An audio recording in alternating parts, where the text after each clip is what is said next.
तो यहाँ पर हम ऊपर से नीचे एक ग्रुप की बात करेंगे और बाएं से दाएं एक पीरियड की बात करेंगे। तो दोनों को मैं लिख लेता हूं एक बार, एक ग्रुप को और एक पीरियड को। यहाँ पे hydrogen, lithium, sodium, potassium, rubidium, caesium और फ्नेशियम। ये हो गया फर्स्ट पहला group. Lithium, beryllium, magnesium, calcium, strontium, barium. ठीक है, ये हमने पहला और दूसरा ग्रुप ले लिया। अब हम बात करेंगे कि हम बेरिलियम, एक मैं समूह और ले लेता हूं, boron, carbon, nitrogen, oxygen, fluorine और नियोन। ठीक है, ये पहले दूसरे पर और ये 13वें नंबर पर आता है। ये 14वें ग्रुप का, ये 15वें का, ये 16वें का, ये 17वें का और ये 18वें ग्रुप का। ठीक है, हाइड्रोजन पहले नंबर पर आता है, दूसरे नंबर पर हीलियम आता है, यहाँ पे हीलियम है। ठीक है, फिर lithium, beryllium, boron, carbon, nitrogen, oxygen, fluorine, neon. ये 13वां ग्रुप, 14वां, 15वां, 16वां, 17वां, 18वां। अगर एटॉमिक नंबर की बात करें तो इसका एटॉमिक नंबर होता है 2, इसका 3, इसका 4, इसका 5 और इसका 6, 7, 8, 9, 10 और इसका 11, इसका 12। ऐसे होते हैं 13, 14, 15, इस तरह से चलते जाएंगे। यहाँ पे 18 मॉडर्न पीरियोडिक टेबल, जो उसके अंदर जो हॉरिजेंटल रो है वो है 7 पीरियड है, 7 आवर्त है और 18 ग्रुप्स हैं, 18 समूह है उसके अंदर, ये 18 वर्ग हैं। यहाँ पर हम ऊपर से नीचे किस तरह से इनका साइज, वैलेंसी, मेटेलिक और नॉन मेटेलिक कैरेक्टर, धात्विक और अधात्विक गुण किस तरह से परिवर्तित होते हैं वो यहाँ पर पढ़ेंगे। ये क्वेश्चन पूछा जाता है पेपर के अंदर, इस लेसन के अंदर से यही क्वेश्चन पूछा जाता है कि ऊपर से नीचे की तरफ जाएंगे तो मेटेलिक कैरेक्टर का क्या होगा, धात्विक गुणधर्म या अधात्विक गुणधर्म, साइज का क्या होगा या वैलेंसी के ऊपर क्या इफेक्ट पड़ेगा, संयोजकता के ऊपर। तो संयोजकता हम पिछली क्लास के अंदर या पिछली क्लास में 9वीं के अंदर हम पढ़ चुके हैं कि क्या होते हैं वैलेंसी। तो अगर हम बात करें सबसे पहली चीज वैलेंसी की, तो वैलेंसी मैंने बताई थी कि अपने आउटर मोस्ट ऑर्बिट को फुलफिल करने के लिए, भरने के लिए, एलिमेंट के लिए जो आसान होता है वही उसकी वैलेंसी होती है। यदि मान लो 2 इलेक्ट्रॉन खोना उसके लिए आसान हो जाता है तो उसकी वैलेंसी हो गई 2। एक एलिमेंट को लॉस करना उसके लिए आसान होता है तो उसकी वैलेंसी हो गई 1। ठीक है, 1 इलेक्ट्रॉन, तो 1 वैलेंसी हो गई। अगर जैसे ये फ्लोरीन है, फ्लोरीन 1 इलेक्ट्रॉन कहीं से लेगा तो इसके लिए जरूरी है, तो फ्लोरीन की जो वैलेंसी हो गई वो 1 हो गई। ठीक है, इसी तरह से यहां से वैलेंसी अगर देखें तो इसकी 2, इसकी 3, इस तरह से इसकी 4 + 4 - भी, यहाँ पे फिर 3, 2, 1 इस तरह से होंगे। तो वैलेंसी कैसे चेंज होती है, यहां से अगर फर्स्ट हम ग्रुप की बात करें तो इसका है 1 और इसका है 3। तो हाइड्रोजन की अगर बात करें तो हाइड्रोजन का इलेक्ट्रॉनिक कॉन्फ़िगरेशन होगा 1, क्योंकि इसके अंदर है 1, आउटर मोस्ट ऑर्बिट के अंदर 1 इलेक्ट्रॉन। लिथियम की बात करें तो इसका होगा 2, 1। सोडियम की बात करें तो इसका होगा 2, 8, 1। ठीक है, इसी तरह से आगे जितने भी एलिमेंट आते जाएंगे उनके आउटर मोस्ट ऑर्बिट के अंदर सभी के अंदर 1 इलेक्ट्रॉन मिलेगा। बाहरी शेल के अंदर, बाहरी कोश के अंदर 1 इलेक्ट्रॉन मिलेगा। तो 1 इलेक्ट्रॉन का मतलब है इसकी वैलेंसी कितनी है, 1। और ऊपर से जब नीचे की तरफ जाते हैं तो सभी के बाहरी कोश में, अगर पहले ग्रुप की बात करें तो सभी के बाहरी कोश में 1 इलेक्ट्रॉन मिलेगा हमें। तो ऊपर से जब नीचे की तरफ जाएंगे तो वैलेंसी के ऊपर, संयोजकता के ऊपर कोई प्रभाव नहीं पड़ेगा, संयोजकता एक जैसी रहेगी। दूसरे ग्रुप के अंदर बात करें तो सभी के अंदर 2-2 वैलेंस इलेक्ट्रॉन, 2-2 इलेक्ट्रॉन मिलेंगे उसकी बाहरी कोश के अंदर, ये होती है वैलेंसी। तो वो क्या करेगा, या तो 1 इलेक्ट्रॉन को खो देगा या 7 इलेक्ट्रॉन या 1 इलेक्ट्रॉन, ये 7 इलेक्ट्रॉन कहीं से लेगा। तो उसके लिए इजी कौन सा होगा, 1 इलेक्ट्रॉन को खो देना। तो ज्यादातर यही करते हैं, ये 1 इलेक्ट्रॉन को खो देते हैं, तो उसकी वैलेंसी हो गई 1। इस तरह से अगर फ्लोरीन की बात करें तो फ्लोरीन की 2, 8, 7, इसके आउटर मोस्ट ऑर्बिट में 7 है, इसको भरने के लिए कितने चाहिए, 1। तो ये क्या करेगा, एक इलेक्ट्रॉन लेगा, तो इसकी वैलेंसी कितनी होगी, 1। ठीक है, यहाँ पे इसकी वैलेंसी है 1, इसकी है 2, इसकी 3, इसकी 4, फिर इसकी 3, इसकी 2, इसकी 1 और इसकी 0। इस तरह से वैलेंसी है। तो अगर लेफ्ट टू राइट की बात करें, बाएं से दाएं की तरफ, तो क्या होगा कि वैलेंसी के ऊपर इफेक्ट पड़ेगा। पहले वैलेंसी कार्बन तक, मतलब 14वें ग्रुप तक वो बढ़ती है।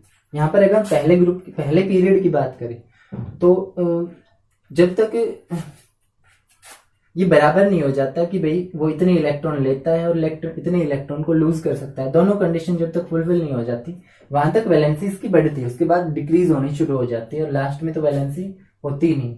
अगर वैलेंस इलेक्ट्रॉन्स की बात करें, वैलेंस इलेक्ट्रॉन्स, तो वैलेंस इलेक्ट्रॉन मतलब वैलेंस सेल के अंदर, बाहरी कोश के अंदर कितने इलेक्ट्रॉन है, तो यहाँ पर इसके अंदर है 1 इलेक्ट्रॉन, इसके अंदर है 2 इलेक्ट्रॉन, इसके अंदर 3, इसके अंदर 4, 5, 6, 7, 8। ठीक है, आखिरी ऑर्बिट के अंदर इसमें 3, इसमें 4, इसमें 5, इसमें 6, इसमें 7 और इसमें 8 इलेक्ट्रॉन। अगर हीलियम की बात करें तो 2। तो बाएं से दाएं की तरफ जाएंगे तो वैलेंस जो इलेक्ट्रॉन्स हैं, संयोजक इलेक्ट्रॉन, वो क्या होते हैं, वो बढ़ते हैं, बाएं से दाएं की तरफ जाते हैं। ऊपर से नीचे की तरफ जाते हैं तो वैलेंस इलेक्ट्रॉन के अंदर कोई प्रभाव नहीं पड़ता, कोई इफेक्ट नहीं पड़ता है। ठीक है, ये हो गई हमारी वैलेंसी। हमने ये बताना है कि वैलेंसी पे क्या इफेक्ट पड़ता है और क्यों पड़ता है। दूसरा हम बात कर लेते हैं साइज की या आकार। हम ऊपर से नीचे की तरफ जाएंगे पीरियोडिक टेबल के अंदर, या बाएं से दाएं की तरफ जाएंगे, लेफ्ट टू राइट जाएंगे, तो साइज के ऊपर क्या इफेक्ट पड़ेगा, उसके आकार के ऊपर क्या प्रभाव पड़ेगा। तो यदि हम साइज की बात करें तो हाइड्रोजन का साइज हम वो रेडियस बनाएंगे, इसकी ऑर्बिट बनाएंगे, फुल इलेक्ट्रॉन डॉट स्ट्रक्चर बनाएंगे, तो हाइड्रोजन का जो डॉट है, स्ट्रक्चर है, वो कुछ ऐसा होगा। हीलियम का अगर बनाए तो वो कुछ ऐसा होगा। ठीक है, लिथियम का बनाए तो लिथियम के अंदर 3 क्या है, 3 इलेक्ट्रॉन्स हैं, तो उसके कॉन्फ़िगरेशन पहले ऑर्बिट के अंदर आते हैं 2, तो पहले के अंदर आ गए 2 और दूसरे के अंदर कितना, 1। और इसके अंदर बेरिलियम के अंदर यदि बात करें तो 2 and 2, ये होगा 2, पहले ऑर्बिट के अंदर 2 इलेक्ट्रॉन और दूसरी ऑर्बिट के अंदर भी 2 इलेक्ट्रॉन। अगर बोरोन की बात करें तो बोरोन का एटॉमिक नंबर होता है 5, तो पहले ऑर्बिट के अंदर 2 और दूसरी के अंदर 3, पहले ऑर्बिट के अंदर 2 और दूसरी ऑर्बिट के अंदर 3, 1, 2, 3। कार्बन की बात करें तो कार्बन की पहली ऑर्बिट के अंदर 2, कि कार्बन का एटॉमिक नंबर 6 होता है, तो 2 और 4 6, दूसरी ऑर्बिट के अंदर 4, 1, 2, 3, 4। हम यहाँ पे बात कर रहे हैं साइज की। और पोटेशियम की बात करें तो उसके अंदर 3 सेल हो जाती हैं, पहले में 2, दूसरी में 8, 4, 5, 6, 7, 8। सोडियम की बात करें और तीसरी ऑर्बिट के अंदर 1 इलेक्ट्रॉन मिलेगा। मैग्नीशियम की बात करें तो अगले ऑर्बिट 3 ही है, लेकिन इसमें 2 इलेक्ट्रॉन। आगे बात करेंगे तो 3, 4, 5, 6, 7, 8, इस तरह से 2, 8, 8, 18, इस तरह से चलते जाएंगे आगे की तरफ। अब अगर हम ऊपर से नीचे की तरफ जाएं, ऊपर से नीचे की तरफ, पेपर के अंदर ध्यान से देखना है, ऊपर से नीचे की तरफ कह रखा है या नीचे से ऊपर की तरफ कह रखा है, बाएं से दाएं कह रखा है या दाएं से बाएं कह रखा है, ये भी ध्यान रखना है। अगर हम ऊपर से नीचे की बात करें तो एटॉमिक साइज या परमाणु का आकार क्या होता है, बढ़ता है। क्यों बढ़ता है उसका भी कारण देना है, क्योंकि जब हम ऊपर से नीचे की तरफ जाते हैं तो उसकी जो ऑर्बिट है, उसके जो कोश हैं वो बढ़ जाते हैं, और कोशों की संख्या बढ़ने के कारण जो तत्व है हमारा, उसका आकार बढ़ जाता है, क्योंकि कोशों की संख्या ही, जो कोशों की संख्या है वही निर्धारित करते हैं कि उसका आकार कितना होगा। अगर हम बाएं से दाएं की तरफ जाते हैं तो हमने बताया था कि यह है न्यूक्लियस, न्यूक्लियस के अंदर प्रोटॉन यानी पॉजिटिव चार्ज रहता है, और ये जो इलेक्ट्रॉन्स बाहर इसके चक्कर लगाते हैं, ये इलेक्ट्रॉन्स इस प्रोटॉन से बंधे हुए होते हैं। मतलब जितने ज्यादा इलेक्ट्रॉन्स होंगे वो पॉजिटिव चार्ज उसको उतनी ही, मतलब ज्यादा इस रिंग को ज्यादा आगे की तरफ करेंगे, क्योंकि इलेक्ट्रॉन्स पॉजिटिव, दोनों पॉजिटिव और नेगेटिव क्या करते हैं, अट्रैक्ट करते हैं, तो ये इस तरह से आगे की तरफ जाएंगे। अगर हम इसकी बात करें तो इसके अंदर है एक इलेक्ट्रॉन, तो एक इलेक्ट्रॉन आगे की तरफ जाएगा तो इतना इफेक्ट नहीं डालेगा। जब दो इलेक्ट्रॉन आगे की तरफ जाएंगे तो क्या करेंगे, ये इस रिंग को थोड़ी सी क्लोज कर देंगे। अब है तीन इलेक्ट्रॉन आगे की तरफ जाएंगे तो ये रिंग को और क्लोज कर देंगे, और 4 इलेक्ट्रॉन तो और भी ज्यादा क्लोज कर देंगे। तो यदि हम लेफ्ट टू राइट जाते हैं, बाएं से दाएं की तरफ जाते हैं, तो आकार में क्या परिवर्तन आता है, आकार घटता है, परमाणु आकार। क्यों घटता है, क्योंकि उसके अंदर जो इलेक्ट्रॉन्स हैं उन इलेक्ट्रॉनों की संख्या बढ़ती है, जिसकी वजह से उसके ऊपर जो इलेक्ट्रोस्टैटिक्स फोर्स लगता है या न्यूक्लियर फोर्स लगता है, वो जो फोर्स होगा वो स्ट्रांग हो जाएगा, जिसके कारण जो इलेक्ट्रॉन्स है वो न्यूक्लियस की तरफ बढ़ेंगे, जिसकी वजह से उसका आकार छोटा हो जाएगा। ये रीजन हमने देना है, ठीक है।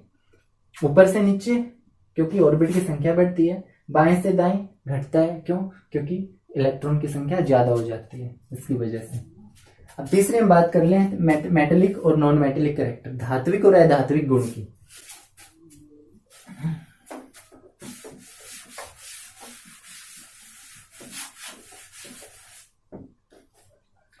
तो जब अपनी पीरियोडिक टेबल के अंदर देखेंगे तो यहाँ पर जितने भी हैं वो सारे मेटल्स हैं।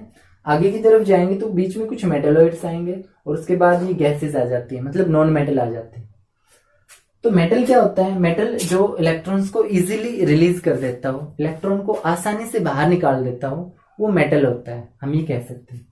तो यहाँ पे देखो लिथियम, बेरिलियम, सोडियम, मैग्नीशियम, इनके केस में क्या होगा, तो यहाँ पे मेटेलिक कैरेक्टर या नॉन मेटेलिक कैरेक्टर, सीधी सी बात है। जो इलेक्ट्रॉन्स को इजीली रिलीज कर देगा वो मेटल होगा, आसानी से रिलीज नहीं करेगा वो नॉन मेटल होगा। यहाँ पे हम प्रॉपर्टी मेटल और नॉन मेटल में पढ़ चुके हैं। अगर हम हाइड्रोजन की बात करें तो हाइड्रोजन की ऑर्बिट के अंदर है एक इलेक्ट्रॉन, तो हाइड्रोजन तो मेटल है नहीं, ठीक है, ये तो एक गैस है। लिथियम की अगर बात करें तो लिथियम जो है उसका एटॉमिक नंबर होता है 3, तो उसकी ऑर्बिट बनाए तो पहली ऑर्बिट के अंदर 2 और दूसरी ऑर्बिट के अंदर 1।